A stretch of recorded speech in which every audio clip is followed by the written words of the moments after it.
Hello everybody, class 7 maths chapter 7 congruence of triangles. इस video में हम इस लेसन का इंट्रोडक्शन लेंगे। Congruent object are exactly copy of another. Congruent क्या होता है? कॉन्ग्रुएंट जो होती है, कोई भी दो चीज अगर एग्जैक्टली कॉपी हो एक दूसरे की, उसको कहते हैं कॉन्ग्रुएंट ऑब्जेक्ट। ओके, सपोज एक कॉइन है, ये 2 रुपी कॉइन है और ये भी 2 रुपी कॉइन है। दोनों exact copy of each other है, दोनों एक दूसरे की बिल्कुल डिट्टो कॉपी है। ठीक है, इसीलिए ये दोनों कॉइन्स क्या है? कॉन्ग्रुएंट ऑब्जेक्ट है। क्या है? Congruent object. अब इसी तरह से ये 5 रुपीज़ कॉइन है, ये भी 5 रुपीज़ कॉइन है। दोनों 5 रुपीज़ कॉइन है, लेकिन दोनों एग्जैक्ट कॉपी नहीं है, तो ये दोनों कॉन्ग्रुएंट ऑब्जेक्ट नहीं है। सिमिलरली एक ये 1 रुपी कॉइन है और ये भी 1 रुपी कॉइन है। दोनों 1 रुपी कॉइन है, दोनों की कीमत बराबर है, लेकिन दोनों का शेप और इनके ऊपर जो बना हुआ है वो फिगर डिफरेंट है। इसका मतलब ये दोनों भी कॉन्ग्रुएंट नहीं है। ठीक है, कॉन्ग्रुएंट ऑब्जेक्ट कौन से होते हैं? जो बिल्कुल एग्जैक्टली शेप भी उनका सेम टू सेम होता है, साइज सेम होता है और उसके ऊपर जो भी कुछ बना है वो भी सेम होता है, तो वो दोनों क्या होते हैं? कॉन्ग्रुएंट ऑब्जेक्ट होते हैं। Clear? The relation of two object being congruent is called congruency. ठीक है, कॉन्ग्रुएंस क्या होता है? कॉन्ग्रुएंस मतलब इन दोनों के बीच में जो रिश्ता है, कॉन्ग्रुएंट ऑब्जेक्ट के बीच में जो रिलेशन है, उसको कॉन्ग्रुएंसी कहते हैं, यानी कॉन्ग्रुएंस कहते हैं। ओके, अब है congruence among line segment. Means line segment कब कॉन्ग्रुएंस कहलाती है, कब कॉन्ग्रुएंट कहलाती है? अगर कोई लाइन जिसका मेजरमेंट सेम हो, कोई लाइन सेगमेंट जिसका मेजरमेंट सेम हो, सपोज ये 2 सेंटीमीटर की है और ये भी 2 सेंटीमीटर की है। अगर दोनों का लेंथ सेम है तो वो दोनों लाइंस क्या कहलाए, लाइन सेगमेंट क्या कहलाएंगी? कॉन्ग्रुएंट कहलाएंगी। ठीक है, 2 सेंटीमीटर लेंथ की ये हमारी लाइन सेगमेंट है, 2 सेंटीमीटर लेंथ की ये हमारी लाइन सेगमेंट है। दोनों लाइन सेगमेंट क्या है? कॉन्ग्रुएंट है, क्योंकि इनकी लेंथ सेम है। क्या हम देखते हैं लाइन सेगमेंट में हम कॉन्ग्रुएंसी अगर पता लगाना चाहते हैं तो हम क्या देखते हैं? उन दोनों की लेंथ सेम होनी चाहिए। क्या सेम होना चाहिए? लेंथ। अब वो लाइन जरूरी नहीं है कि दोनों की दोनों हॉरिजॉन्टल हो, कोई वर्टिकल भी खड़ी हो सकती है। ये समझ लो 3 सेंटीमीटर की है, ये भी 3 सेंटीमीटर की है, लेकिन इनका पोजीशन सेम नहीं है, तो ये कॉन्ग्रुएंट नहीं होंगी, ऐसा नहीं है।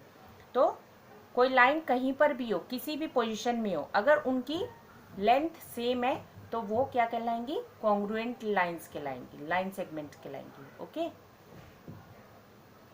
अब इसी तरह से एंगल्स में देख लेते हैं। एंगल्स में क्या होता है? अब एंगल में देखो, ये एंगल सपोज 40 डिग्री का है और ये भी 40 डिग्री का है। ठीक है, अब इसकी आर्म्स की लेंथ हमने चेक करेंगे। ठीक है, हमने लाइन सेगमेंट में क्या चेक किया था? उसकी लेंथ से चेक की थी, कोई भी लाइन सेगमेंट जो थे उसकी लेंथ चेक की थी, है ना। लेकिन एंगल्स में हम आर्म्स, ये जो आर्म्स कहलाती है हमारी एंगल की, इसकी लेंथ पे नहीं जाएंगे, केवल मेजरमेंट पे जाएंगे। क्या देखेंगे? केवल मेजरमेंट। ये छोटी आर्म है, ये बड़ी आर्म है, इससे कोई फर्क नहीं पड़ता। अगर इसका मेजरमेंट 40 है, इसका भी मेजरमेंट 40 है, तो ये दोनों एंगल्स क्या कहलाएंगे? कॉन्ग्रुएंट एंगल्स कहलाएंगे। ठीक है, तो इसमें हम लेंथ पे नहीं जाएंगे, एंगल की मेजरमेंट पे जाएंगे। एंगल जब हमें देखना है तो केवल मेजरमेंट देखते हैं एंगल्स का। लेंथ अगर हमें देखनी है सेगमेंट की तो हम उसमें लेंथ पे जाते हैं। ठीक है, तो ये दोनों एंगल्स क्या है? कॉन्ग्रुएंट एंगल्स हैं अगर इनका मेजरमेंट सेम है। एंगल्स में क्या देखते हैं? मेजरमेंट। अब आते हैं हम ट्रायंगल्स पे, जो कि मेन इस लेसन में हमें ट्रायंगल्स की कॉन्ग्रुएंसी ही डिस्कस करनी है, उसी पे बेस्ड है मेन लेसन। तो ये दोनों ट्रायंगल कॉन्ग्रुएंट कब होंगे?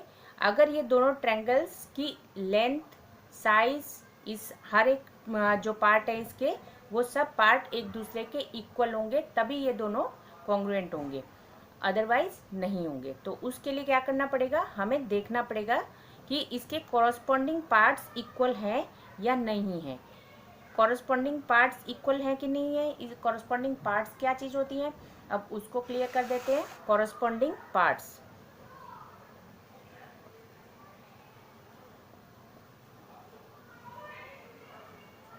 कॉरस्पॉन्डिंग पार्ट्स मीन्स सपोज एक ट्रायंगल है ए बी सी और दूसरा ट्रायंगल है पी क्यू आर, ठीक है। तो फर्स्ट क्या लिखा है ए, अगर मैंने दिया है कि ये कॉन्ग्रुएंट है, ये जो साइन मैंने बनाया है दो ऐसे लाइन और ऊपर ऐसे करके, तो ये कॉन्ग्रुएंट ट्रायंगल्स का कॉन्ग्रुएंसी का साइन है। ये क्या साइन है, कॉन्ग्रुएंसी का साइन है, ठीक है। अगर ये साइन बीच में है इसका मतलब ये दोनों ट्रायंगल्स क्या है, कॉन्ग्रुएंट है, यानी बिल्कुल डिट्टो है, ठीक है। तो अगर ये दोनों ट्रायंगल कॉन्ग्रुएंट है तो इसके जो पार्ट्स होंगे कॉरस्पॉन्डिंग पार्ट्स, अब कॉरस्पॉन्डिंग ही क्यों कहा जा रहा है वो देखो ध्यान से। सबसे पहले क्या लिखा है ए, तो ए इक्वल होगा सबसे आगे वाले नंबर यानी पी के बराबर, सबसे फर्स्ट नंबर 1 2 3, 1 2 3, तो हम देखेंगे 1 नंबर पे जो है वही 1 नंबर के इक्वल होगा। 1 नंबर पे कौन है, ए है, तो ए पी के इक्वल होगा, यानी ए और पी इक्वल होंगे, या ठीक है। ए पी का कॉरस्पॉन्डिंग पॉइंट है, वर्टेक्स है, ए वर्टेक्स जो है पी का कॉरस्पॉन्डिंग वर्टेक्स है। इसी तरह से बी, नंबर 2 पे कौन है बी, तो यहाँ नंबर 2 पे कौन है क्यू,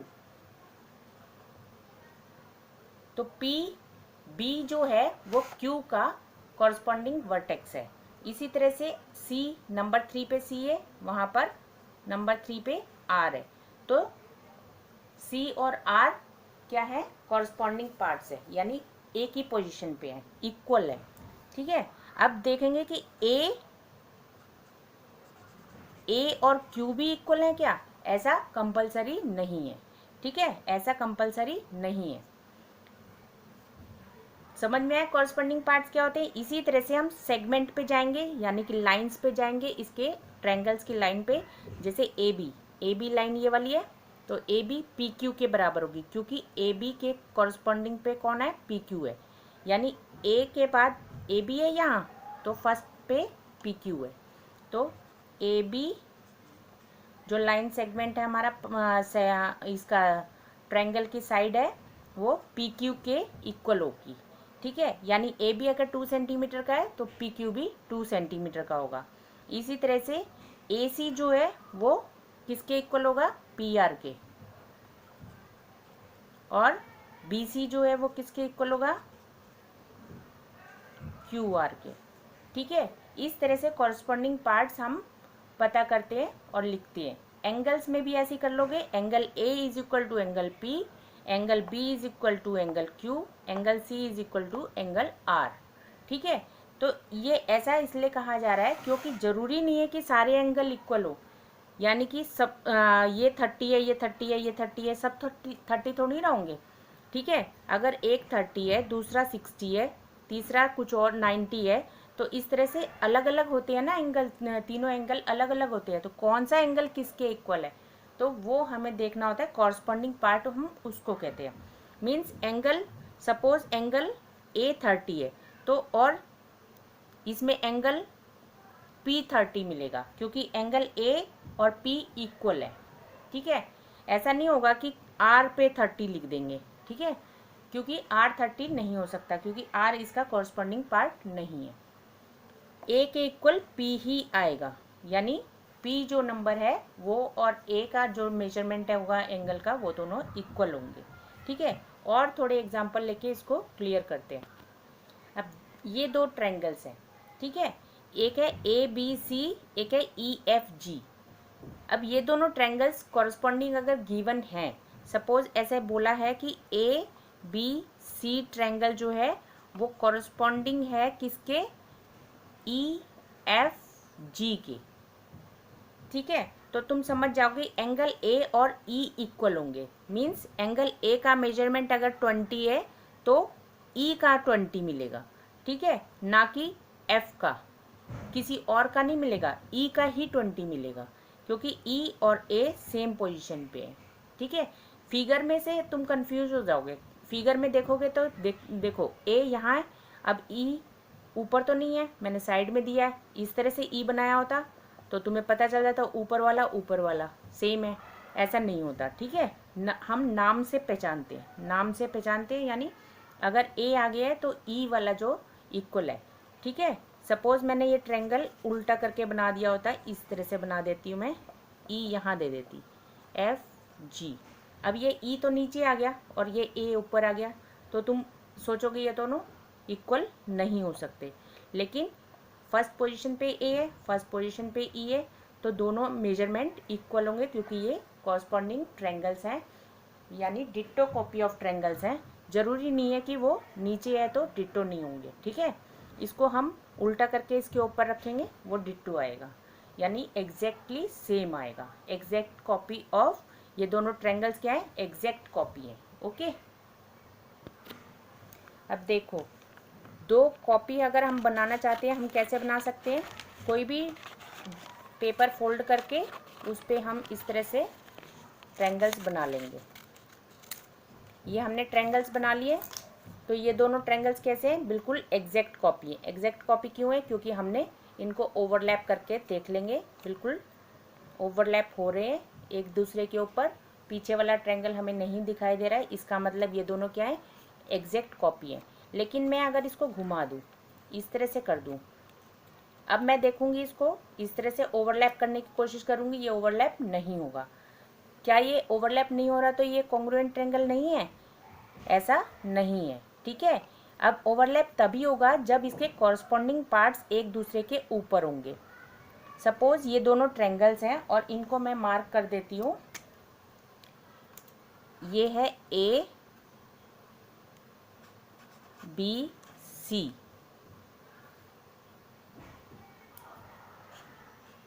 ई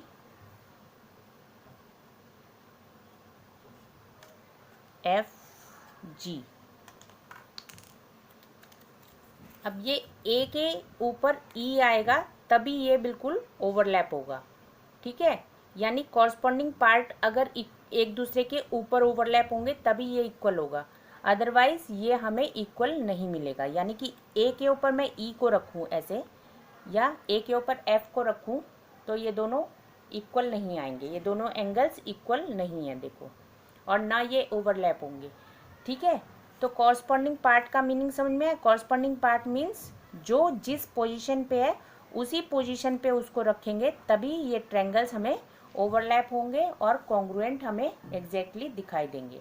अगर मैं उल्टा पुल्टा करके रख दूँ इनको, इस तरह से ऐसे टेढ़ा मेढ़ा करके रख दूँ, तो तुम सोचोगे ये एग्जैक्टली इक्वल नहीं है।